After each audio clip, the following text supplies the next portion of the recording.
Do out-of-conference games even matter in HBCU football? Southern stands alone at the top of SWAC men's basketball, and Norfolk State Lady Spartans are dominating MEAC ball. Oh yeah, it's Locked On HBCU. Play my music. You are Locked On HBCU, your daily podcast covering HBCU sports. Part of the Locked On Podcast Network, your team every day.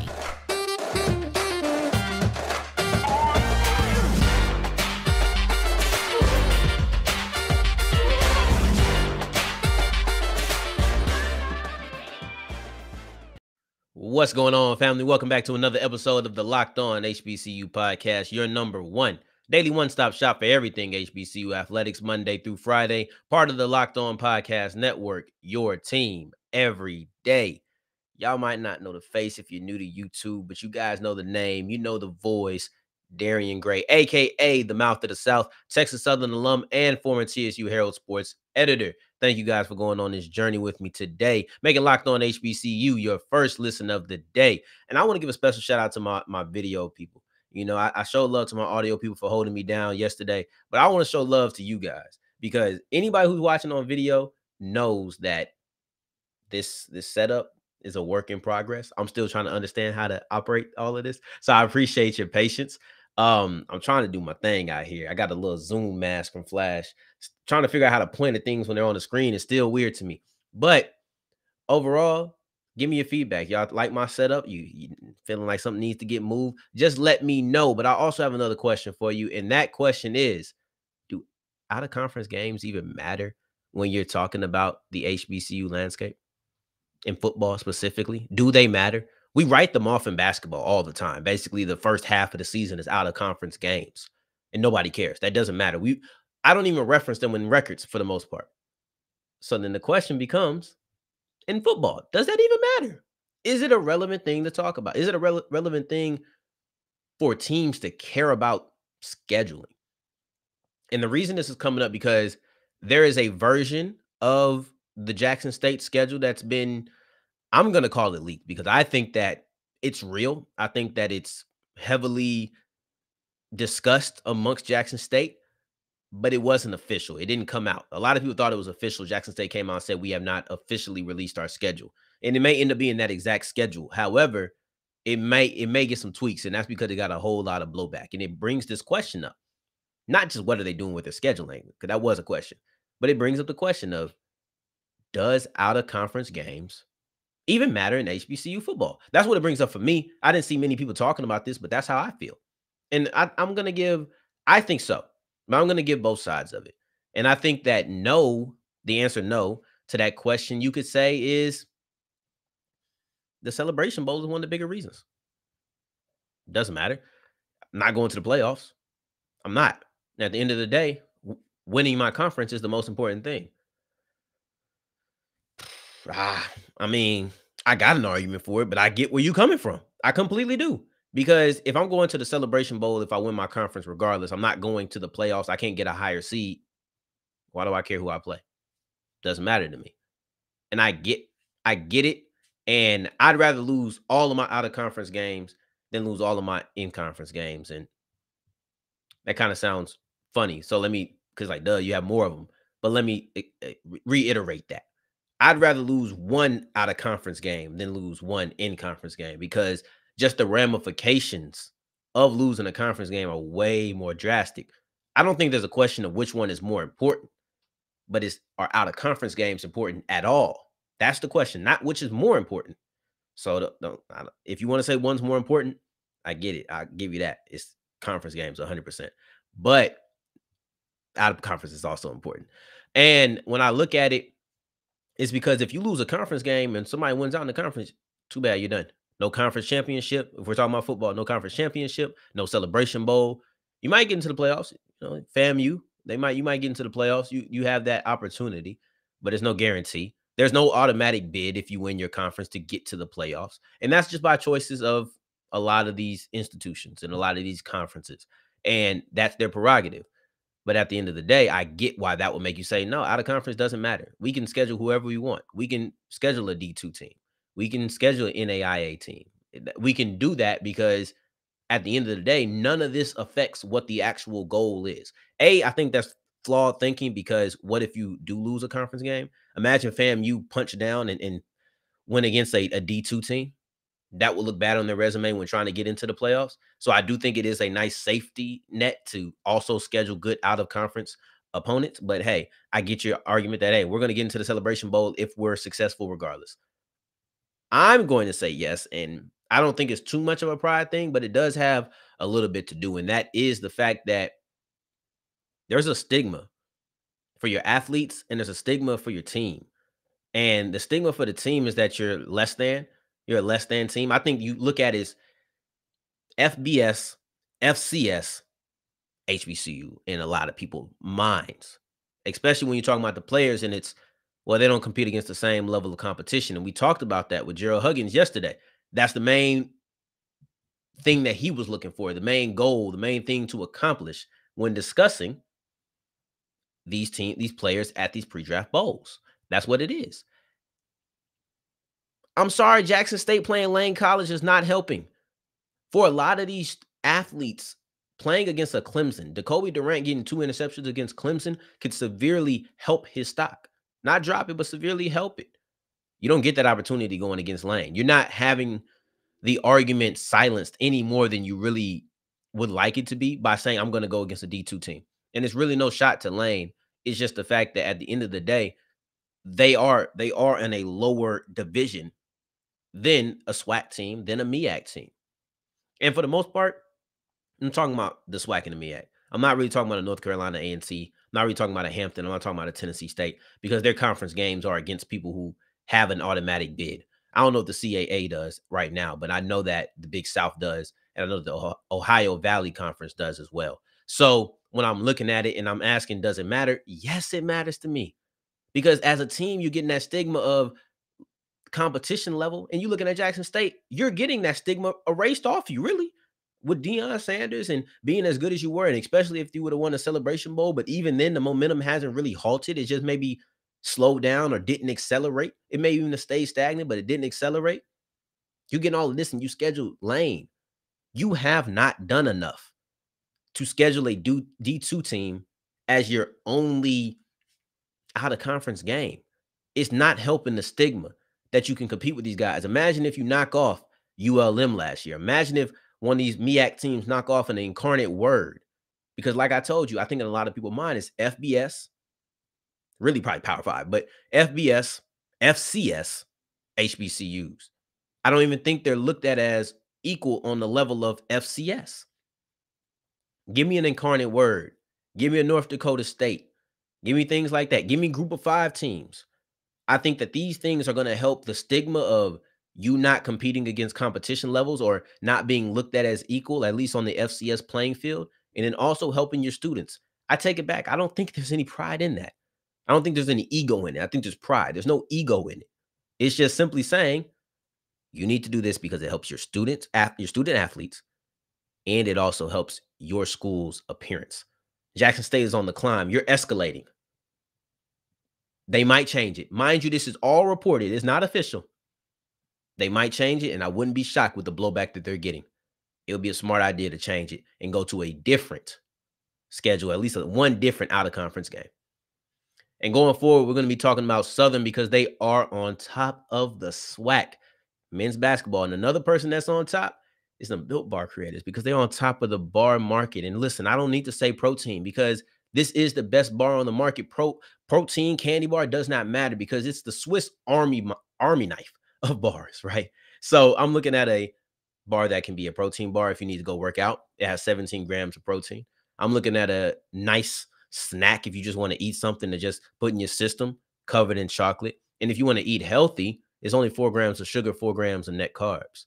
It's really, like I said, it's really the Swiss Army knife. Whatever your purpose or whatever you want to use it for, it can be used for that. And it's just all around just tastes good. I love blueberry muffin. That's what I think is great. I'm looking for a new favorite too. I'm looking to just keep getting better and keep getting better. Okay. I love these Built bars. They're great for any purpose that you want. And that's the selling pitch of the day. Go to built.com and use the promo code LOCKED15 for 15% off your offer. Use the promo code LOCKED15 at built.com for 15% off your offer. All right, as we keep on rolling on today's episode of Locked On HBCU, it's Super Week, brought to you by Get Upside. Check out Locked On NFL, Locked On Bengals, Locked On Rams, live on Radio Row, giving you the best coverage that you need for the big game. They so fine, so fine. I love that quote by Michael Irvin. And today's word of the day is disheveled, and it means marked by disarray or disorder. And I want to talk about Southern because they are on top of the SWAC men's basketball landscape. And how did they get it done? That's what we want to look at, because the SWAC men's basketball is disheveled, okay? And I look at a situation where you have 6 through 12 losing records. All of them have losing records. It's 1, 5, and 6 team, a couple of 4 and 7 teams, and Mississippi Valley State's at 1 and 10. They're just down, right? Then you look at, you have 5 through 2. They all have the same record.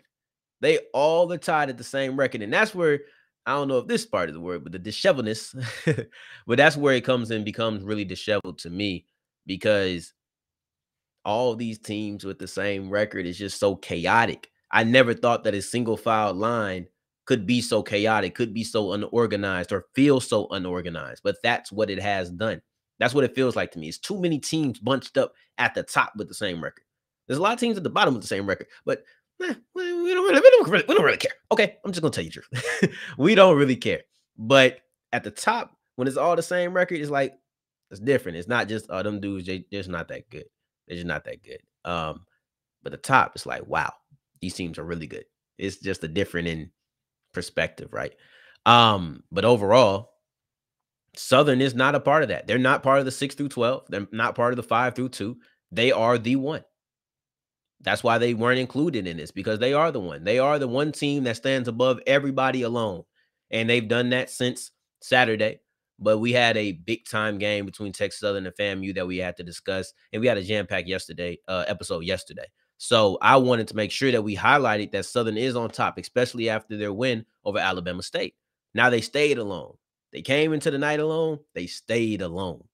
But going forward, I want to talk about it right now. I want to talk about just the fact that Southern has the best offense in the SWAC, period. That's why they are successful. Because they have the best offense in pretty much all the ways that you want it. You want to be able to knock down your shots, they're the top in field goal percentage. You want to be able to step behind the arc, knock down those shots, they're the best in three-point percentage. You want to put on points, right? That's just the name of the game. You want to put up points. They have the most points in the league per game and total.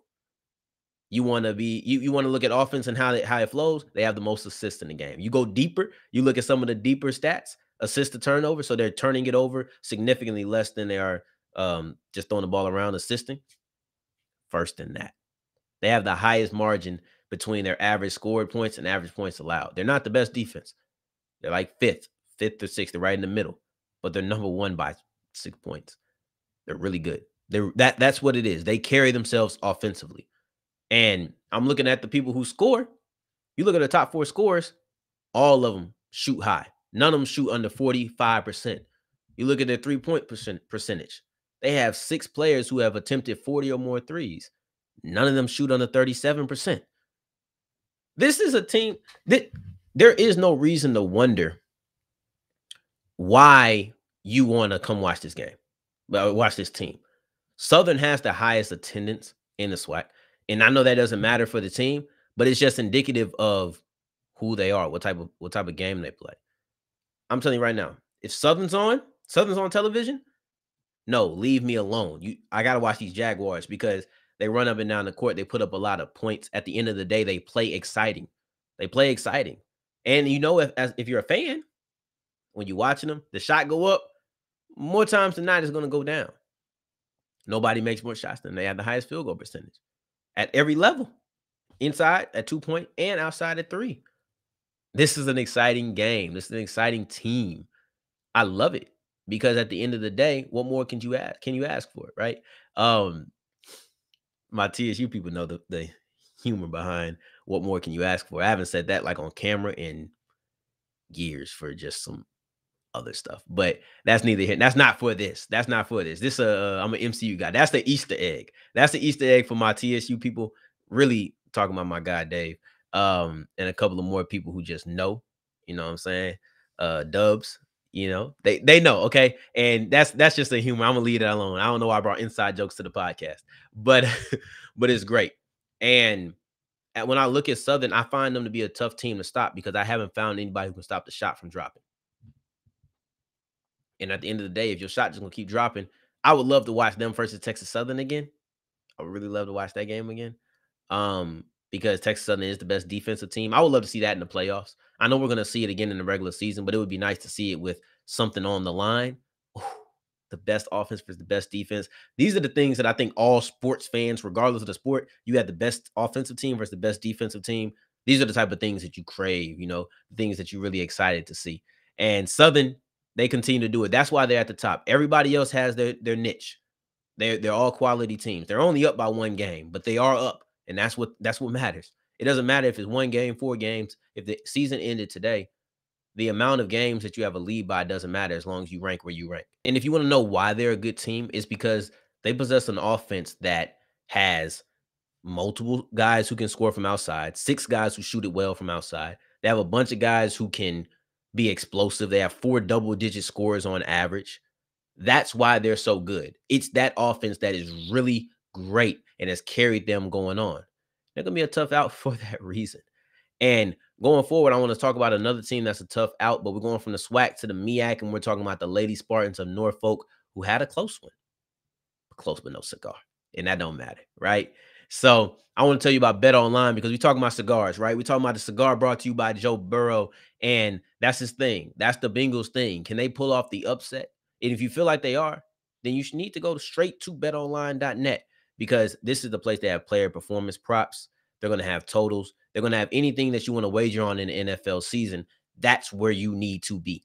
Point blank, period.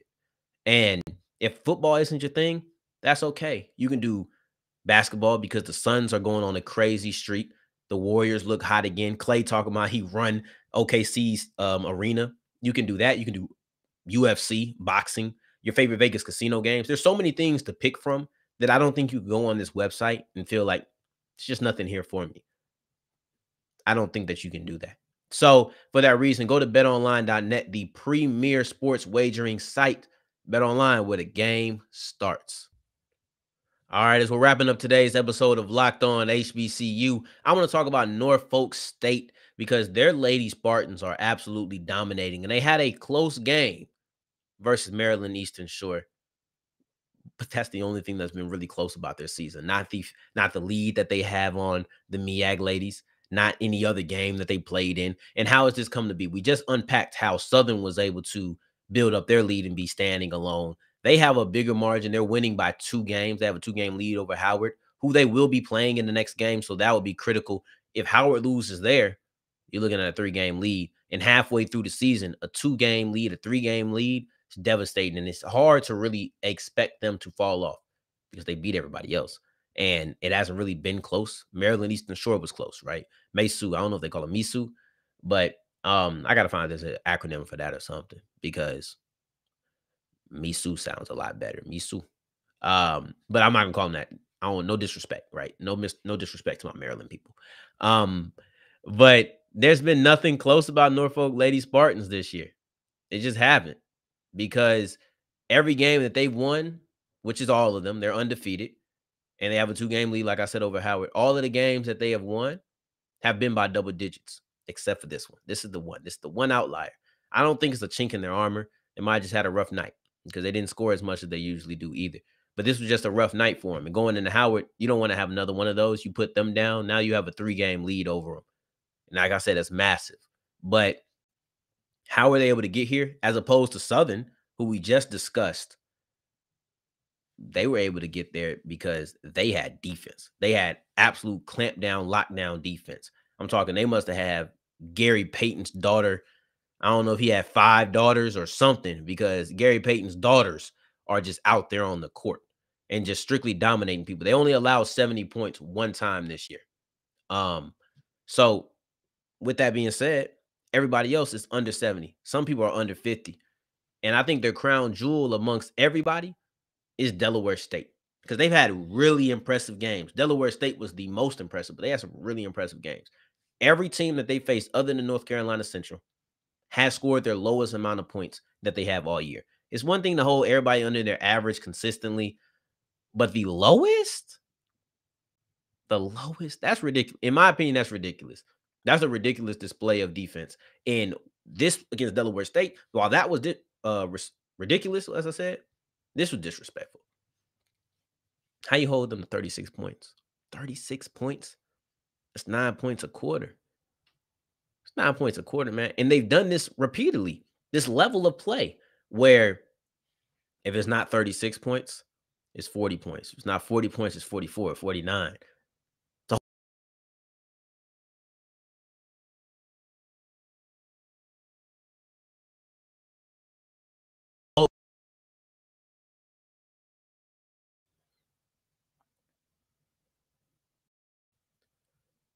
And this is repeated behavior. I think that's why it's so impressive because, yes, they held them 36 this time. However, you've held them to 40.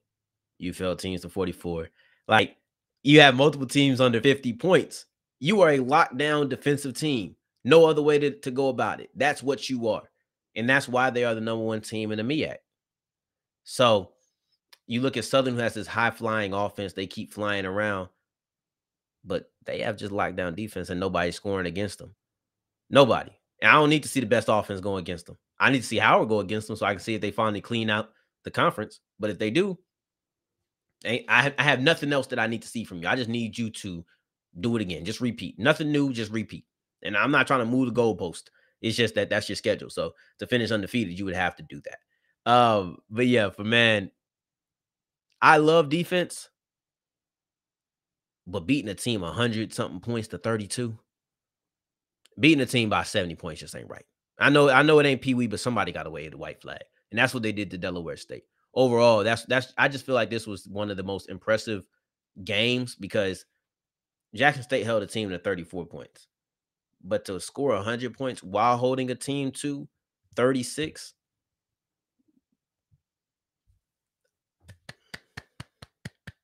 I just feel like you got to give them a round of applause and nothing but salute because they absolutely dominated that game. And you can't go away saying they weren't the better team. Thank you for making Locked On HBCU your first listen of the day. Every day, I'm trying to get everything in order. I have my mouth to the South shirt on. That was backwards last time. I realized how I need to flip the camera. So we got that right. That's one step up. I can now tell you how to follow me, and I'll show you in a second. But for your second listen of the day, make sure that you are checking out Locked On Bets. Free game for big gains. It's really that simple. Your boy Q and Lee Sterling just trying to put some more money into your pockets. And in the meantime, in between time, I'll put it up there. Y'all can find me on that blue app, that bird. Yes, Twitter @South Exclusives. Until the next time that we hear each other, family, take care. Stay blessed. Peace.